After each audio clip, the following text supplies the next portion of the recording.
বিশ্ব বাইসাইকেল দিবসে ম্যারেজ হলে অনুষ্ঠিত হলো রক্তদান শিবির। মঙ্গলবার সকাল 10টায় দুর্গাপুর সাগরভাঙার একটি ম্যারেজ হলে রক্তদান শিবিরের আয়োজন করেন মুচিপাড়া ট্রাফিক গার্ড সাগরভাঙা। উক্ত অনুষ্ঠানে শুভ উদ্বোধন করেন আসানসোল দুর্গাপুর পুলিশ কমিশনারেটের এসিপি ট্রাফিক রাজকুমার মালাকার এবং এসিপি দুর্গাপুর সুবীর রায়, পুলিশের বিভিন্ন আধিকারিক সহ বিশিষ্ট জনেরা। আনুমানিক 70 জন রক্তদাতা এই শিবিরে রক্তদান করেন। এই শিবিরে রক্ত সংগ্রহ করেন দুর্গাপুর মহকুমা হাসপাতালে ব্লাড সেন্টার।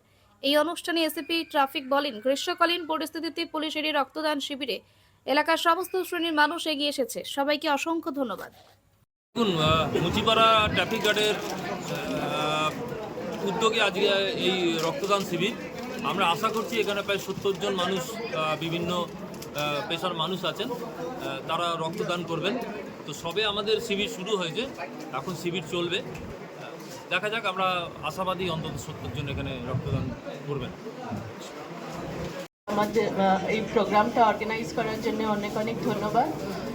আর যেটা আমাদের ব্লাড যেটা এখানে, এটা তো বছরে একবার হয়, তো কিন্তু আমি রিকোয়েস্ট করব আপনাদের যে এটা যেন মোর দ্যান ওয়ান্স হয় বছরে, কারণ আমাদের ব্লাড ব্যাংকে প্রচুর অনেকটাই ডিমান্ড ব্লাডের।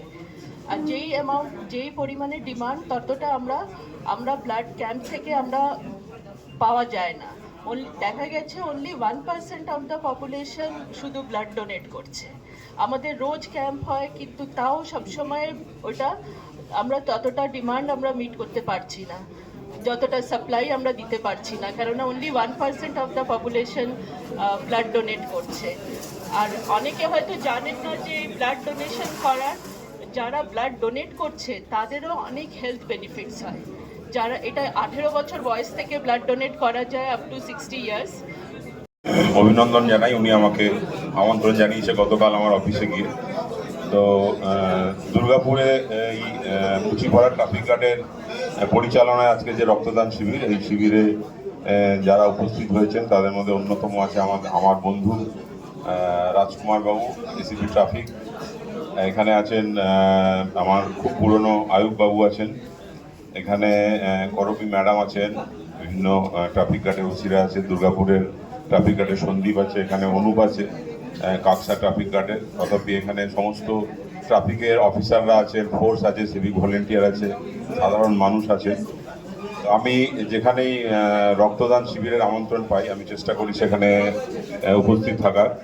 যেটা একটু আগেই আমার বন্ধু, আমার বিখ্যাত অ্যাঙ্কারার রাজশেখর এখানে যেটা বারবার করে উপস্থাপন করছে যে রক্তের যে চাহিদা, তো সেই সম্বন্ধেই একটু উৎসাহিত করার জন্য আমি আসি। যদি কেউ একজনও উৎসাহিত হয় আমাদের বক্তব্যের মাধ্যমে, যেটা আয়ুববাবু বললেন, তাহলে আমি মনে করবো যে আমাদের জীবন সার্থক। কারণ রক্ত এমন একটা জিনিস যেটা মানুষের শুধু প্রাণ বাঁচায়, এর আর কোনো পরিপূরক নেই। এবং আমাদের দেশে সত্যি 140 কোটি মানুষের দেশে রক্তের এখনো দরকার পড়ে। আমাকে কিছুদিন আগে সাব ডিভিশনাল হসপিটালে সুপার সাহেব ফোন করেছিল যে আমাদের ব্লাড ব্যাঙ্কে একটু রক্তের প্রয়োজনীয়তা হচ্ছে, আপনারা একটু ব্লাড ডোনেশন ক্যাম্পগুলো একটু অর্গানাইজ করুন। তো আমরা সেটাই ভাবি যে সারা ভারতবর্ষে এত কোটি কোটি মানুষ, সেখানে রক্তের এত সমস্যা কেন হয়, এই সচেতনতাটা আমাদের মধ্যে নেই বলে আমরা এই সমস্যার মুখে পড়ি। তো মানুষকে এটাই বলার, যারা এখানে উপস্থিত আছে, যে রক্ত, যেটা রাজশেখর বলছিল যে অনেকেই বলে যে রক্ত দান করো না, কিন্তু তুমি ব্লাড ডোনেশন ক্যাম্পে যাচ্ছ, এটা কিন্তু ঘটনা।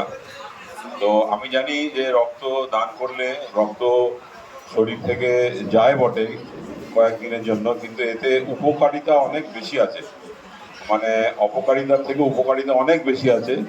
এই জিনিসগুলো মানুষের জানা নেই বলে হয়তো দিতে চায় না। কারণ রক্তদান করলে শুধু মানুষের যে প্রাণ বাঁচে তা নয়, এটা একটু ভেবে দেখলেও হয় যে আমার রক্ত যখন আমরা দান করে চলে যাচ্ছি, আমরা কিন্তু কেউ খোঁজ নেই না যে এই রক্ত কার শরীরে যাচ্ছে, সে কোন জাতের, কোন ধর্মের। আবার যে গ্রহণ করছে সেও খোঁজ নেয় না যে এই রক্ত কে দান করেছিল।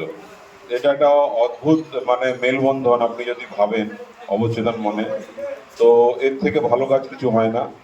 আর রক্ত দিলে শরীর অনেক ভালো থাকে। রক্ত দিলে, যেমন করবী ম্যাডাম বলছিলেন যে আপনার, আমি যেটা জানি যে আপনার আয়রন লেভেল খুব ভালো থাকে, শরীরে আয়রন লেভেল ভালো থাকা খুব দরকার।